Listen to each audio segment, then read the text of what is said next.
దేవాతి దేవునికి కృతజ్ఞతాస్తుతులు చెల్లిస్తున్నాను. మమ్మల్ని ప్రేమతో ఆహ్వానించిన కృష్ణవేణి గారి కుటుంబానికి సంఘపక్షంగా ప్రత్యేకమైన వందనాలు. అలాగే చేరి వచ్చిన మీకు అందరికి కూడా ప్రభువైన యేసుక్రీస్తు నామములో వందనాలు తెలియజేస్తున్న అందరికి కూడా వందనాలు. దేవుడు మనందరినీ కూడా జ్ఞాపకం చేసుకొని తన కృపలో భద్రపరుస్తూ ముందుకు నడిపిస్తూ వస్తూ ఉన్నారు.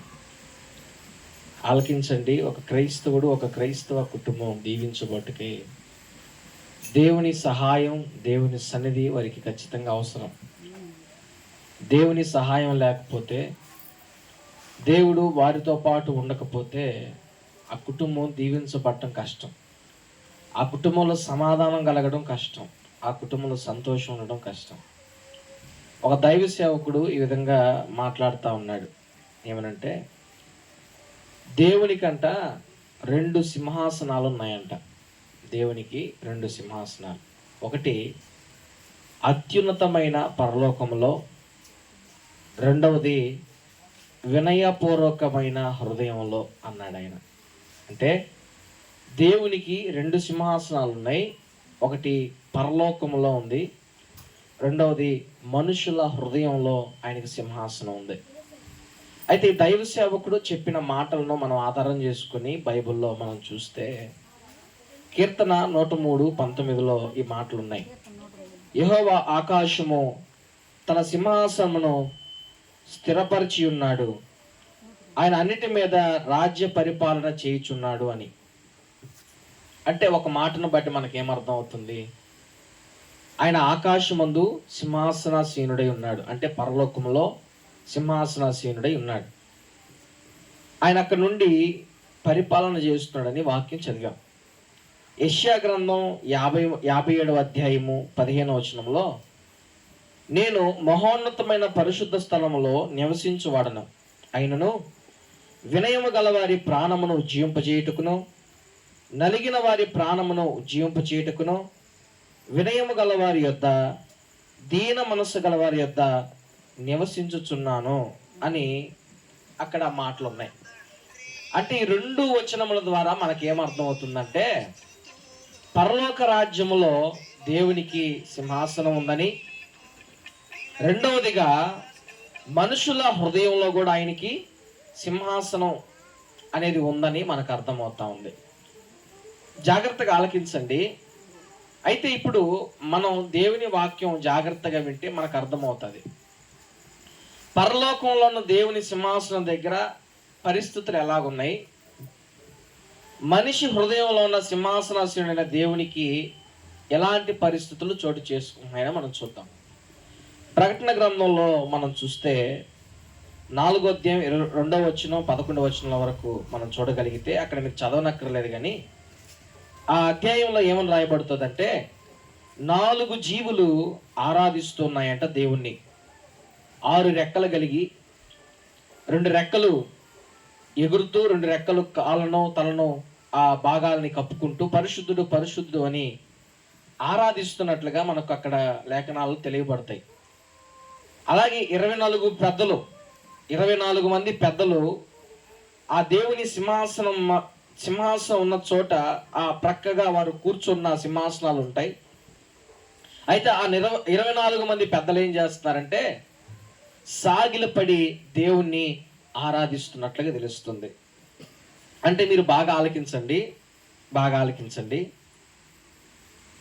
దేవుని యొక్క మాటలు స్పష్టంగా అర్థం చేసుకోండి. పరలోక రాజ్యములో సింహాసనాసీనుడైన దేవుని దగ్గర 24 మంది పెద్దలు, అలాగే 4 జీవులు ఏం చేస్తున్నారంటే నిత్యము పరిశుద్ధుడు పరిశుద్ధుడు అని ఆరాధిస్తున్నట్లుగా మనకు అక్కడ తెలుస్తూ ఉంది. రెండోదిగా సాగిలపడ్డం, వినయం, విధేయత చూపించడం లాంటి పరిస్థితులు మనకు అక్కడ కనిపిస్తున్నాయి. యెషయా 6వ అధ్యాయం 1వ వచనంలో మనం చూడగలిగితే, యెషయా ఒక దర్శనాన్ని చూశాడు. అక్కడ చూసినప్పుడు ఆయన సింహాసనం ఎత్తుగా ఉన్నట్లు చూశాడు.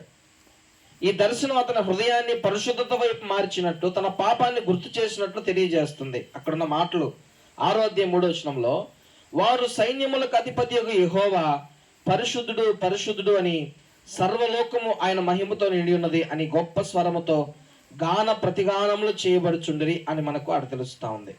ఆ పై వచనంలో 1వ వచనం మనం చూస్తే, ఆయన చూసిన దర్శనంలో అత్యున్నతమైన స్థానంలో ఆయన యొక్క సింహాసనం ఉంది పరలోకంలో అని ఉంది. ఎక్కడంట? అత్యున్నతమైన స్థానం అంటే ఆయనకు పైగా వేరే స్థానం లేదు. అదే అదే అత్యున్నతమైన స్థానం. ఈ మాటలు మీకు ఎందుకు నేను తెలియజేస్తున్నానంటే, పరలోకంలో యేసయ్యకు దేవునికి ఉన్న సింహాసనంకి అక్కడున్న పరిస్థితులు ఎలాగున్నాయంటే అత్యున్నతమైన స్థానం ఉంది. మీకు బాగా అర్థమయ్యేది చెప్తా. మన గృహాల్లో పెళ్ళిళ్ళు ఫంక్షన్లు జరుగుతాయి. మామూలు కుర్చీలు ఉంటాయి, ప్రత్యేకమైన కుర్చీలు ఉంటాయి, దానికి పైగా ఇంకా ప్రత్యేకమైన కుర్చీలు ఉంటాయి. వచ్చేవారిని మనం అందరినీ గౌరవిస్తూనే కొంతమందినేమో మామూలు కుర్చీలో కూర్చోబెడతాం, కొంతమందినేమో ప్రత్యేకమైన కుర్చీలో కూర్చోబెడతాం, ఇంకొందరినేమో ఇంకా ప్రత్యేకమైన కుర్చీలో కూర్చోబెడతాం. అంటే మనకేమర్థం అవుతుంది ఇక్కడ? ఒక్కొక్కరికి ఒక్కొక్క ప్రత్యేకమైన స్థానం ఉంది. అయితే పరలోకంలో కూడా దేవునికి ఒక ప్రత్యేకమైన సింహాసనం, అత్యున్నతమైనది, ఎత్తైనది, ఆయనకంటే పైన వేరే సింహాసనం అక్కడ లేదు. అయితే పరలోక రాజ్యంలో ఉన్న పరిస్థితులు ఈ విధంగా ఉన్నాయి. ఏ విధంగా ఉన్నాయి? అత్యున్నతమైన సింహాసనం ఉంది, నిత్యము దేవదూతలు పరిశుద్ధుడు పరిశుద్ధుడు అని పిలువబడే స్తుతిగానాలు ఉన్నాయి. మూడవదిగా మనం చూస్తే 24 మంది పెద్దలు సాగిలపడ్డం, స్తుతించడాన్ని మనం చూస్తున్నాం. అంటే వినయం, విధేయత, ఆరాధన, కృతజ్ఞత పరలోక రాజ్యంలో ఉన్నాయి. అయితే రెండవదిగా దేవుడు ఎక్కడుంటాడంట? రెండవదిగా ఎక్కడ ఉంటాడంట? మీకు మొదట చెప్పా, దేవునికి 2 సింహాసనాలు ఉన్నాయి. ఒకటి పరలోకంలో, రెండోది మనిషి హృదయంలో. ఒకటి పరలోకంలో, రెండోది మనిషి హృదయంలో. పరలోకంలో ఉన్న పరిస్థితులు ఎలాగున్నాయంటే ఆ తేజో మహిమ, ప్రసన్నత, దేవుని యొక్క కాంతి ద్వారా సామాన్యులైన మనుషులు కూడా నిలవబడలేని స్థితి. ఆ మహిమ వారి పాపాన్ని గుర్తు చేస్తా ఉంటే అనేకులు పరిశుద్ధుడు పరిశుద్ధుడు అని గాన ప్రతిగానాలు చేస్తుంటే, కొంతమంది సాగిల పడుతూ ఉంటే, అత్యున్నతమైన సింహాసనం అక్కడ ఆయనకుంటే 4 జీవులు ఆయన్ని ఆరాధిస్తూ ఉంటే అక్కడ ఆ పరలోకం అంతా కూడా గొప్ప పరిశుద్ధతో నిండిపోయి ఉంది. అయితే ఇప్పుడు నేనేసే ప్రశ్న, దేవునికి 2 సింహాసనాలు ఉన్నాయి కదా, ఒకటి పరలోకంలో, 2 మనిషి హృదయంలో. పరలోకంలో ఏమో ఆ విధంగా ఉంది. అయితే మనిషి హృదయంలో దేవుడు ఉన్న ఈ సింహాసనంలో, ఈ హృదయమైన సింహాసనంలో ఉన్న పరిస్థితులు ఎలాగున్నాయి అనేది ప్రశ్న. ఎలాగున్నాయి అనేది పక్కన పెడితే ఎలా ఉండాలో చెప్తా. కీర్తన మనం చూస్తే 34:1 వచనంలో దావీదు అంటున్నాడు, నేను ఎల్లప్పుడూ యెహోవాను సన్నుతించుదును, నిత్యము ఆయన కీర్తి నా నోట నుండును అంటున్నాడు. ఇక్కడ దావీదు అంటాడు, నేను ఎల్లప్పుడూ యెహోవాను సన్నుతిస్తాను, నిత్యం ఆయన కీర్తి నా నోట నుండును. ఈ కీర్తన ఆయన ఎప్పుడు రాశాడంటే అబీమెలెకు అనే శత్రువు నుండి బయటపడినప్పుడు దావీదు ఈ కీర్తన రాస్తున్నాడు. అంటే ఈ మాటలు అర్థం చేసుకోండి, శత్రువుల నుంచి, సమస్యల నుంచి బయటపడినప్పుడే కాదు, కష్టంలో, సంతోషంలో ఎల్లప్పుడూ కూడా దేవునికి కృతజ్ఞతాస్తుతులు చెల్లించేవారిగా ఉండాలి. అంటే నేను చెప్పే ఉద్దేశం ఏంటంటే, పరలోకంలో దేవునికి ఉన్న సింహాసనం దగ్గర ఎల్లప్పుడూ స్తుతులు ఉన్నాయి, ఎల్లప్పుడూ కృతజ్ఞతాస్తుతులు ఉన్నాయి. అయితే ఈ సింహాసనంలో కూర్చున్న దేవునికి కూడా ఎల్లప్పుడూ మనిషి జీవితంలో నోట కృతజ్ఞతాస్తుతులు ఉండాలి. రెండవదిగా ఈ హృదయంలో ఉన్న దేవునికి పరిశుద్ధత అనేది ఉండాలి. ఈ హృదయం పరిశుద్ధతగా లేకపోతే ఆయన ఉండేదానికి అది సరైన చోటు కాదు. పరలోకంలో పరిశుద్ధత ఉంది, ఈ హృదయంలో కూడా పరిశుద్ధత ఉండాలి. ఎందుకు ఉండాలి? ఈ హృదయం దేవునికి సింహాసనం కాబట్టి. అందుకే బైబిల్లో ఉన్న మాట ఏంటో తెలుసా? ఏముందో తెలుసా? మత్తయి సువార్త 5:8 హృదయ శుద్ధి గలవారు ధన్యులు, వారు దేవుని చూస్తారు. ఎవరు దేవుని చూస్తారు? ఎవరి హృదయంలో దేవుడు ఉంటాడు అంటే హృదయం శుద్ధి కలిగిన వారి జీవితాల్లో దేవుడు ఉంటాడు. మూడవదిగా చూస్తే విధేయత అనేది క్రైస్తవులకి అవసరం. విధేయత అంటే ఏంటి? గడిచిన దినాల్లో మీతో చెప్పాను. విధేయత అంటే ఏంటంటే దేవుడు చెప్పింది మనకు స్పష్టంగా అర్థమైనా మన ఇష్టాన్ని ముందు పెట్టడం అవిధేయత, మన ఇష్టాన్ని ముందు పెట్టకుండా దేవుని మాట వినడం విధేయత. అర్థమైందా? దేవుడు చెప్తాడు ఇది చేయండి అని, కానీ మనం ఏం చేస్తాం? మన ఇష్టాలని ముందు పెడుతుంటాం. అంటే యోనాకు చెప్పాడు నినివేకు బొమ్మని, కానీ యోనా ఏం చేశాడు? ఆయన ఇష్టాన్ని ముందు పెట్టాడు, తర్షీషుకెళ్ళాడు. ఆదాము అవ్వలకు దేవుడు చెప్పాడు ఆ పండు తినొద్దని, కానీ వాళ్ళు ఏం చేశారు? వారి అభిప్రాయాన్ని ముందు పెట్టారు. ఇంకా అలాగా ఎన్నో విషయాలు మీతో చెప్పొచ్చు. అంటే ఈ మాట ఎందుకు చెప్పానంటే, దేవుని ఆజ్ఞ లేనిది పరలోకంలో దేవదూతలు కదలను కూడా కదలరు. ఎందుకంటే ఆ పరలోకంలో ఉన్న ఆ సింహాసనానికి ఉన్న విలువ అలాగుంది. అయితే ఈ హృదయంలో కూడా ఏముండాలంట? ఎల్లప్పుడూ స్తుతులు ఉండాలి. రెండవదిగా హృదయం శుద్ధిగా ఉండాలి. మూడవదిగా విధేయత ఉండాలి. నాలుగవదిగా చెప్తున్నాను, మనలో వినయం అనేది ఉండాలి, తగ్గింపు అనేది ఉండాలి. అంటే ఆ పరలోకంలో 24 మంది పెద్దలు ఏం చేశారంటే ఆ సింహాసనాల మీద నుంచి దిగి ఆ దేవుడైన యెహోవా ఎదుట సాగిల పడినట్లుగా మనం చూస్తున్నాం. ఏం చేశారు?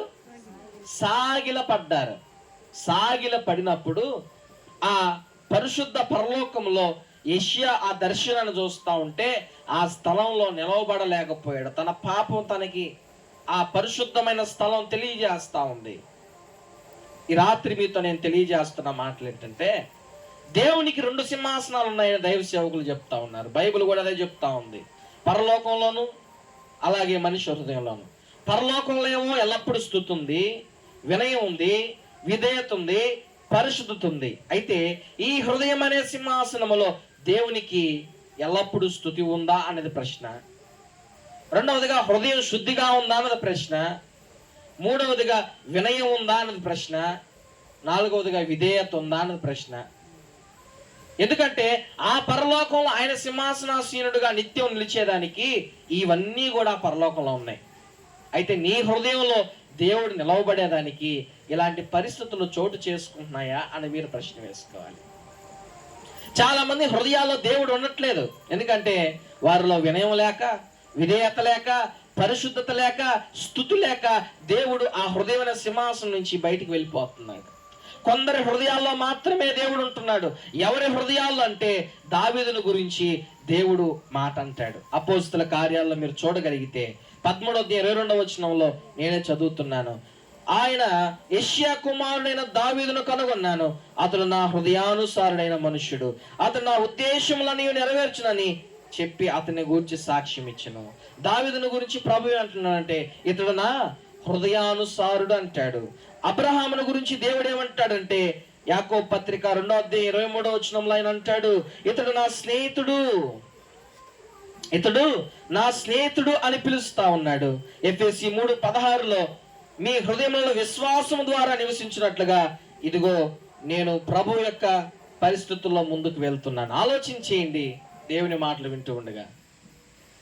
దేవుడు ఇద్దరిని గురించి సాక్ష్యం ఇచ్చాడు. ఒకటి ఏమని సాక్ష్యం ఇచ్చాడంటే దావీదు నా హృదయానుసారుడు. అంటే దావీదు హృదయంలో ఆయన సింహాసనాసీనుడై ఉండటకు ఇష్టంగా ఉంది. ఎందుకు అక్కడ రాయబడిన మాటలు మీరు చదివితే అతడు నా ఉద్దేశం అన్నీ నెరవేర్చుతున్నాడని అతని గురించి సాక్ష్యం ఇచ్చాడు. అబ్రహామును గురించి దేవుడే సాక్ష్యం ఇస్తున్నాడంటే ఇతను నా స్నేహితుడు అంటున్నాడు. ఒకరిని స్నేహితుడు అని పిలవడానికి, ఇతను నా నిజమైన స్నేహితుడు అని చెప్పుకునేదానికి అతని యొక్క హృదయంలో తనకు స్థానం ఉంటే తప్ప చెప్పలేరు. అయితే దేవుడు అంటున్నాడు ఒక మనిషిని గురించి అతడు నా స్నేహితుడు అంటున్నాడు. ఎందుకంటే ఆయన హృదయంలో దేవుడు ఉన్నాడు. ఈ రోజున మనిషి జీవితంలో, క్రైస్తవుని జీవితంలో ప్రత్యేకించి దేవుడు నివసించకపోవడానికి పరలోకంలో ఉన్న పరిస్థితులు మనిషి జీవితంలో లేకపోవడం, పరలోకంలో ఉన్న స్థితిగతులు మనిషి హృదయంలో లేకపోవడమే. మనిషి జీవితంలో అలాంటి పరిస్థితి లేదు, అలాంటి జీవితం లేదు. ఈ రోజున మనం ఆలోచన చేద్దాం, ఒకసారి ప్రశ్న వేసుకుందాం. ఎల్లప్పుడూ స్తుతి మన జీవితంలో లేకుండా పోయింది. పరిశుద్ధత అనేది మన హృదయంలో లేకుండా పోయింది. వినయం అనేది మన జీవితంలో లేకుండా పోయింది. తగ్గింపు, విధేయత మన జీవితంలో లేకుండా పోయింది. అంటే దేవుడు చెప్తున్న మాట మనకు స్పష్టంగా తెలిసిన, మన ఇష్టాలే ముందు పెట్టే పరిస్థితులు ఈ రోజున మన జీవితంలో ఉన్నాయి. దేవుని మాట కంటే మనుషుల మాటలకు విలువిచ్చే పరిస్థితులు మన జీవితంలో ఉన్నాయి. దేవుని ఆజ్ఞలకు వ్యతిరేకమైన ఆచారాలు పాటించే మనస్తత్వం మన జీవితంలో ఉంది. దేవునికి నచ్చని కార్యాలు చేయడం మన జీవితంలో ఉంది. ఈ రోజున అందుకే ప్రభు మనలో నివాసం చేయలేకపోతా ఉన్నాడు. ఆలోచన చేయండి. ఒక ముఖ్యమంత్రి మన ఇంటికి వస్తున్నాడు అంటే ఆయన ఎలాంటి స్థితిలో మన ఇంట్లో కూర్చుంటాడు ఆలోచన చేయండి. ఓట్లకు వచ్చేటప్పుడు వేరు, ఎట్టన్నా కూర్చుంటారు. కానీ ముఖ్యమంత్రి అయిన తర్వాత మన ఇంటికి రావాలంటే దానికి తగిన ఏర్పాట్లు మన ఇంట్లో ఉండాలి. కానీ దేవుడు అనేవాడు కొంతకాలం దేవుడు కాకుండా ఉన్నాడు. ఆయన ఎప్పుడూ దేవుడే. హల్లెలూయా. యుగ యుగములకు దేవుడే. నిన్న నేడు ఏకరీతిగా ఉన్నవాడు. పరలోకంలో ఆయనకు అత్యున్నతమైన స్థానం ఉంది. ఆయనకు పైగా ఆయన క్రింద ఎవరు కూడా లేరు. అలాంటి దేవుడు నీ జీవితంలో ఉండాలంటే ఆయన డబ్బును కోరటంలా, అందాన్ని కోరటంలా, ఆస్తిపాస్తులు కోరటంలా, ఈ లోకపరమైన వాటేటిని కోరటం లేదు. కానీ నీ హృదయంలో పరలోకం లాంటి స్థానం ఉండాలని ఆయన కోరుకుంటా ఉన్నాడు. దావీదు అంటాడు, నేను ఎల్లప్పుడూ యెహోవాను సన్నుతిస్తాను, నిత్యం ఆయన కీర్తి నా నోట ఉంటుంది అంటాడు. అందుకే దేవునికి బహుశా దావీదు అంటే బాగా నచ్చుంటాడు. ఎల్లప్పుడూ స్తుతించడం, ఎల్లప్పుడూ దేవుని మహింపరచడం, ఎల్లప్పుడూ దేవుని నామాన్ని ఉచ్చరించడం దావీదు చేస్తూ ఉండగా, అలాంటి జీవితంలో ముందుకు కొనసాగుతూ ఉండగా అంటున్నాడు, ఇతను నా హృదయానుసారుడు, నాకు ఇష్టానుసారమైన మనుష్యుడు, నా ఉద్దేశంలోని నెరవేర్చే వ్యక్తి అని దావీదుని బట్టి సంతోషిస్తున్నాడు. ఈ రోజున నిన్ను బట్టి దేవుడు సంతోషిస్తున్నాడు అన్న విషయాన్ని నువ్వు తీర్మానం తీసుకోవాలి. ఈ రోజున చాలా మందిని బట్టి దేవుడు సంతోషించడం లేదు. ప్రకటన గ్రంథంలో కూడా లవోదికి అనే సంఘాన్ని గురించి ప్రభు ఏమంటున్నాడంటే, నువ్వు వెచ్చగానూ లేవు, చల్లగానూ లేవు, నువ్వెచ్చగా ఉన్నావు కాబట్టి నా నోట నిన్ను ఉమ్మివే ఉద్దేశించున్నాను అంటాడు. అంటే వెచ్చగా లేదంట, చల్లగా లోకంలో లేదంట, దేవుళ్ళు లేదంట, అటు ఇటుగా ప్రయాణం చేస్తుందంట ఆ సంఘం. అయితే ఆ సంఘాన్ని గురించి ప్రభు ఎంత గొప్ప ప్రేమ కలిగి ఉన్నాడో తెలుసా? అంటే అటువంటి బంధకాలు ఉన్న సంఘాన్ని గురించి కూడా ఈ రోజున ఎవరిని గురించి అయినా దేవుని యొక్క ఆలోచన మనస్తత్వం ఎలాగుందంటే, ఒకవేళ నీ హృదయంలో ఆయన సింహాసనం లేదనుకోండి, ప్రభు ఏమంటున్నాడు తెలుసా? నీ హృదయాన్ని నాకు ఇవ్వు అంటున్నాడు. హల్లెలూయా. సామెతలో ఉన్న మాట ఏమంటుందో తెలుసా? 23వ అధ్యాయం 7వ వచనం, నా కుమారుడా నీ హృదయం నాకు ఇమ్ము అంటున్నాడు. ఏమంటున్నాడు? నీ హృదయాన్ని నాకి అంటున్నాడు. అలాగే లవోదికీయ సంఘంతో కూడా ప్రభు ఏం మాట్లాడుతున్నాడు తెలుసా? చూడండి, ప్రకటన గ్రంథం 3వ అధ్యాయం 20వ వచనంలో, ఇదిగో నేను తలుపు వద్ద నిలుచుండి తట్టుచున్నాను, ఎవడైనను నా స్వరం విని తలుపు తీసిన ఎడల నేను అతని యొద్దకు వచ్చి అతనితో నేనును నాతో కూడా అతడును భోజనము చేయదము. హల్లెలూయా. దేవునికి మనుషులంటే ఎంత ప్రేమో దీన్ని బట్టి తెలుస్తా ఉంది. నిలువెచ్చని జీవితంలో ఉన్న లవోదికీయ సంఘమునకు ప్రభు మరో అవకాశం ఇస్తా ఉన్నాడు. ఏమన్నా తెలుసా? నేను నీ తలుపు వద్ద వచ్చి తట్టుచా ఉన్నాను, దయచేసి ఆ తలుపు ఒక్కడైనా తీస్తే నేను వాడితో కలిసి భోజనం చేస్తాను. అంటే ఈ మాటలు మీరు బాగా ఆలకించండి, నిదానంగా చెప్తా ఉన్నా, మీకు అర్థమయ్యేట్లా చెప్తున్నా. ఇప్పుడు పరలోకంలో ఉన్న సింహాసనంలో ఎలాంటి పరిస్థితులు ఉన్నాయి? పరలోకంలో దేవునికి సింహాసనం ఉందని చెప్పానా? ఏంటి మీరు ఎట్లున్నారా? ఇప్పుడు దేవునికి ఎన్ని సింహాసనాలు ఉన్నాయి? మా మోపూర్లో ఐరేర్ సంగతి గురించి చెప్పట్లే, నేను పెళ్లి సింహాసనాల గురించి చెప్పట్లే. దేవునికి ఉన్న సింహాసనాలు ఎన్ని? రెండేనా? ఎన్ని? ఎక్కడెక్కడ ఉన్నాయి? పరలోకంలో ఉంది, మనిషి హృదయంలో ఉంది. మంచిదే. పరలోకంలో దేవుని సింహాసనం ఉంది కదా, అక్కడ పరిస్థితులు ఎట్లున్నాయి? నిత్యము స్తుతి ఉంది, పరిశుద్ధత ఉంది, వినయం ఉంది, విధేయత ఉంది. ఆయన కంటే అత్యున్నతమైంది అక్కడ ఏదీ లేదు. మన హృదయంలో ఎలాంటి పరిస్థితులు ఉన్నాయి? మన హృదయంలో ఎలాంటి పరిస్థితులు ఉన్నాయి? ఎల్లప్పుడూ స్తుతి ఉందా అనేది ఒక ప్రశ్న. పరలోకంలో లాంటి పరిశుద్ధత ఉందా అనేది ఒక రెండో ప్రశ్న. పరలోకంలో లాంటి విధేయత ఈ హృదయంలో ఉందా అనేది మూడో ప్రశ్న. పరలోకంలో లాంటి వినయం ఈ హృదయంలో ఉందా అనేది నాలుగో ప్రశ్న. దావీదు హృదయంలో దేవునికి అలాంటి స్థానం ఉంది, అబ్రహాము హృదయంలో దేవునికి అలాంటి స్థానం ఉంది. కానీ లవోదికీయ సంఘంలో దేవునికి అలాంటి స్థానం లేదు. అయినా కూడా ఆ సంఘంతో ప్రభు ఏమంటున్నాడో తెలుసా? నేను మీ హృదయంలోనికి వస్తాను. హల్లెలూయా. నువ్వు మంచోడు కాకపోవచ్చు, నీ హృదయం బాగాలేకపోయిండొచ్చు, అటు ఇటుగా ఉండొచ్చు, అయినా కూడా ప్రభు ఏమంటున్నాడు తెలుసా? నీ మనసు మార్చుకుంటే, ఇదిగో నేను నిన్ను విడిచిపెట్టేసిన విషయం నీకు తెలుస్తుంది.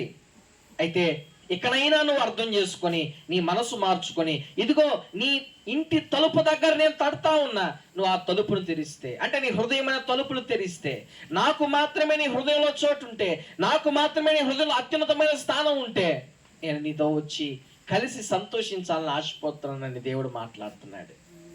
ఒక సేవకుడు అంటాడు, ఒక సేవకుడు సతీష్ కుమార్ అనే సేవకులు ఏమంటారంటే, మన హృదయం అనే సింహాసనం ఖాళీగా ఉండకూడదంట. మన హృదయం అనే సింహాసనం ఖాళీగా ఉండకూడదంట. ఉంటే శత్రువు దాన్ని ఆక్రమిస్తాడంట. అర్థమైందా? మన హృదయం అనేది ఖాళీగా ఉంటే ఎవరు ఆక్రమిస్తారు? శత్రువు అనే అపవాది మన హృదయాన్ని ఆక్రమిస్తాడు. ఈరోజున చాలా మంది హృదయాలు ఎలాగున్నాయో తెలుసా? చాలా ఖాళీగా ఉన్నాయి, చాలా ఖాళీగా. అందుకే దేవుడు ఆ హృదయంలో ఉండేదానికి వచ్చిన ఆ ఖాళీ స్థలం, విశాలమైన స్థలంలో దేవునికి స్థానం లేదు. ఎవరికి స్థానం ఉందంటే అపవాదికి స్థానం ఉంది. ఈ రాత్రి మీరు ఆలోచన చేసి ఆలకించండి. పరలోకంలో దేవుని సింహాసనం దగ్గర అంత గొప్పగా ఉంటే ఈ హృదయంలో దేవునికి ఎందుకు అసలు ఏ విలువ లేకుండా ఉందే? మీరు ఆలోచించండి. ఈ రాత్రి ఈ హృదయంలో దేవుడు ఉంటాడా? లవోదికీయ సంఘంతో అంటున్నాడు, మీరు వెచ్చగానూ లేరు, చల్లగానూ లేరు, నులివెచ్చగా ఉన్నారు, అందుకే నా నోటి నుంచి మిమ్మల్ని ఉమ్మివేయను ఉద్దేశించుచున్నాను. గద్దిస్తున్నాడు, వాళ్ళు చేసిన పొరపాట్లు గద్దిస్తున్నాడు, తిడుతున్నాడు. కానీ వారి మీద నా ప్రేమ మాత్రం ఆయనకి తగ్గట్లా. ఇప్పుడు తల్లిదండ్రులు బిడ్డలు తప్పు చేస్తే కొడతారు, తిడతారు, కానీ వారు నాశనం అయిపోవాలని కోరుకోరు కదా. కోరుకుంటారా? కోరుకోరు. అంటే కొంతమంది కోరుకుంటారేమో, అంటే వాళ్ళ స్వార్థం కోసం, వారికి ఉన్న సుఖభోగాల కోసం కోరుకుంటారేమో. దేవుడు అలాంటి వాడు కాదు. దేవుడి గురించి వాక్యం సెలవిస్తుందంటే, తల్లి అయినా మరుస్తుందేమో కానీ నేను నిన్ను మరువను అంటాడు కదా. అంత గొప్ప ప్రేమ కలిగిన వాడే కాబట్టి ఆయన ఆ సంఘం చేసిన పొరపాట్లకి, ఆ సంఘం చేసిన తప్పుదాలకి, వాళ్ళు తిట్టినా, గద్దించినా, వారిని చేదరించినా దేవుడు తిరిగి ఏమంటున్నాడు తెలుసా? ఇదిగో నేను మీ తలుపు నొద్దే ఉన్నాను, మీరు తలుపు కానీ తీస్తే మీతో కలిసి నేను సంతోషిస్తాను. హల్లెలూయా. అందుకే సామెతల గ్రంథంలో అంటాడు, మీ హృదయాన్ని నాకు ఇవ్వండి, మీ హృదయాన్ని నాకు ఇవ్వండి. ఈరోజున దేవునికి వారి హృదయాన్ని ఇచ్చే క్రైస్తవులు లేరు. వారి హృదయాన్ని దేవునికి ఇవ్వట్లా. ఈ హృదయంలో అనేకమైన వారికి స్థానం ఉంది. నేను చెప్పానే, పెళ్లిల్లో ఒక్కొక్క స్థానం ఒక్కొక్కరికి ఉంటుందని, అలాగే ఈ హృదయంలో కూడా ఒక్కొక్కరికి ఒక్కొక్క స్థానం ఇచ్చేస్తున్నారు. దేవునికి మాత్రం అత్యున్నతమైన స్థానం ఈ హృదయంలో లేదు. ఇవ్వండి, మీ హృదయంలో ఒక్కొక్కరికి ఒక్కొక్కరికి స్థానం ఇవ్వండి, కానీ వాటన్నిటికి పైన దేవునికి స్థానం ఇవ్వండి. అప్పుడు ఆయన మాటకు మీకు విధేయత ఉంటుంది, అప్పుడు ఆయన మాటలో మీకు వినయం ఉంటుంది, అప్పుడు ఆయనకి మీకు పరిశుద్ధత ఉంటుంది, అప్పుడు ఆయన అప్పుడు మీ హృదయంలో ఎల్లప్పుడూ స్తుతి ఆయనకు ఉంటుంది. అప్పుడు మీతో కలిసి ఆయన సంతోషిస్తాడు. ఆయన సంతోషించాడంటే మీ కుటుంబం ఎల్లప్పుడూ సంతోషంగా ఉంటుంది. హల్లెలూయా. మీ కుటుంబం ఎల్లప్పుడూ ఆనందంతో ఉంటుంది, మీ కుటుంబం ఎల్లప్పుడూ దీవెనకరంగా ఉంటుంది. ఎలాంటి దీవెన, ఎలాంటి ఆశీర్వాదం తెలుసా? సారెపతు విధవరాలు దేవునికి తన హృదయంలో స్థానం వేసింది, సింహాసనం వేసింది. ఎలాగో తెలుసా? దైవ సేవకుని మాటకు విధేయత చూపించి ఒక సింహాసనం కట్టింది. ఆ సింహాసనంలో కూర్చున్న దేవుడు కరువు పోయేంత వరకు వారిని తృప్తిగా పోషించాడు. హల్లెలూయా. అనేక మంది భక్తులు వారి హృదయాల్లో దేవునికి గొప్ప సింహాసనాన్ని వేశారు, అత్యున్నతమైన సింహాసనాన్ని వేశారు. దాని ద్వారా వారిలో ఉన్న దేవుడు వారి హృదయాల్లో గొప్ప కార్యాలు చేయడం మొదలు పెట్టాడు. వారి కుటుంబంలో గొప్ప సమాధానం ఇవ్వడం మొదలు పెట్టాడు. అవును, మార్త, మరియా, లాజరు ఉన్న ఊరిలో బేతనియా గ్రామంలో లాజరుకి జరిగిన పరిస్థితిని బట్టి యేసుక్రీస్తు ప్రభు వారి ఇంట్లో ఉన్నాడు కాబట్టి, వారి హృదయాల్లో ఉన్నాడు కాబట్టి 4వ రోజున అతన్ని లేపినట్లుగా మనం చూస్తున్నాం. ఈ రోజున నీ హృదయంలో దేవుడు ఉంటే, నీ హృదయంలో దేవుడు సింహాసనాసీనుడిగా ఉంటే, గుర్తుపెట్టుకోండి, నీ జీవితంలో కూడా అలాంటి అద్భుతాలు జరగబోతా ఉన్నాయి. హల్లెలూయా. అలాంటి ఆశ్చర్యకార్యాలు ప్రభు చేయబోతా ఉన్నాడు. అయితే నీ హృదయంలో ఆయన ఉండాలంటే చెప్పాను, 4 విషయాలు చెప్పాను. ఒకటి, ఎల్లప్పుడూ స్తుతి ఉండాలి. రెండవదిగా పరిశుద్ధత ఉండాలి. మూడవదిగా విధేయత ఉండాలి. నాలుగవదిగా వినయం ఉండాలి. ఈ 4 విషయాలు పరలోకంలో ఉన్నాయి. ఆయన సింహాసనం ఎదుట పరలోకంలో ఉన్నాయి. అదే రెండవ సింహాసనం అయిన ఈ హృదయంలో కూడా అలాంటి పరిస్థితులు ఉంటే ఆయన మనతో ఉంటాడు, మనలో ఉంటాడు, మనతో ఆయన సంతోషిస్తాడు. ఆయన సంతోషించాడంటే మనల్ని బట్టి మన కుటుంబం, మన జీవితాలు కూడా ఆశీర్వదకరంగా మార్చబడతాయి. ప్రార్థన చేసుకుందాం. తల్ల వంచి కళ్ళు మూసుకుందాం. అందరము కూడా తల్ల వంచి కళ్ళు మూసుకున్నట్లయితే మనమందరం కూడా ప్రార్థనలో ఏకీభవిద్దాం. మనమందరం ప్రార్థన చేద్దాం.